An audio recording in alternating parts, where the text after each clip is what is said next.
Լավաշի գինը խանութները, սուպերմարկետները թանկացրել են, եթե մեկ ամիս առաջ 1 կիլոգրամ լավաշը վաճառվում էր 595 դրամով, ապա այժմ առևտրային կետերում 1 կիլոգրամի արժեքը 620 դրամ է։ Տնտեսվարողները այս կերպ են մեկնաբանում. Հայաստան ներկրվող ցորենի 99%-ը Ռուսաստանից է գալիս եւ տեղական շուկայում թանկացումները ըստ նրանց Ռուսաստանում ցորենի գնի բարձրացմամբ է պայմանավորված։ Ռուսաստանում իմ ինֆորմացիայով երաշտ է։ Նույնը կոնկրետ ես կապ ունեմ Ռուսաստանում գործող հաց արտադրողների հետ, նրանց մոտ արժեքը ավելի շուտ էր բարձրացել։ Մեր մոտ 1 ամիս ուշ է բարձրացել հացի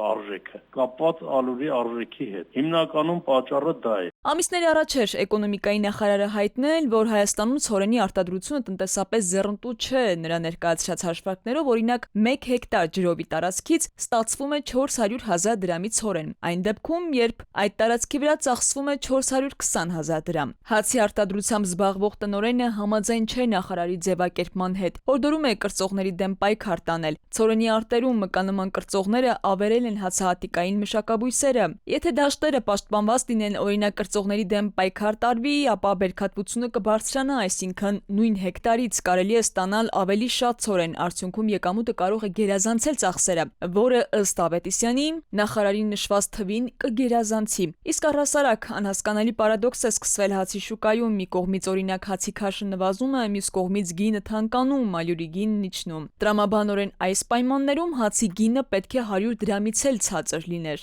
Բայց այսօր հայաստանյան ոչ մի սուպերմարկետում, խանութում այս գնով չես գտնի։ Հացի գինը նվազագույնը 200 դրամ է։ Այն դեպքում, երբ ցորենի 1 կիլոգրամի արժեքը 200 դրամից դեռևս նախորդ տարվանից իջել է, հասնելով 70 դրամի։ Սա լուրջ ահազանգ է հացամթերքի շուկայում, ուսումնասիրություններ իրականացնելու համար, նշում է գյուղոլորտի փորձագետը։ Դաշկողություն չկա, այո, ով ինչ գնի է ներկրում ու ինչ գնի է վաճառում։ Գործարանը ինքը, ում որ մատակարարում է, ասում է՝ «Պիտի տնեք, այս ինչ գին է»։ Սրանից թանկ չպետք է վաճառեք, բայց մենք չունենք գյուղատնտեսական ոչ մի ապրանքի, այդպես գին դրած, որ ասենք նախարարությունը ստիպի ֆերմերին կամ չգիտեմ ում ասի կամ որ էս է գինը, սրանից թանկ չպետք է վաճառեք։ Մասնագետների խոսքով հացի շուկան մրցակցային է, հետևաբար որևէ արտադրող գին թելադրելու կարողություն չունի, եւ եթե արձանագրում ենք 1 գին, արտադրողը ավելի ցածր գին առաջարկելու իրավասություն չունի։ Մասնագետների կանխատեսմամբ առաջիկայում կթանկանան խմորեղենը, փրուշակեղենը,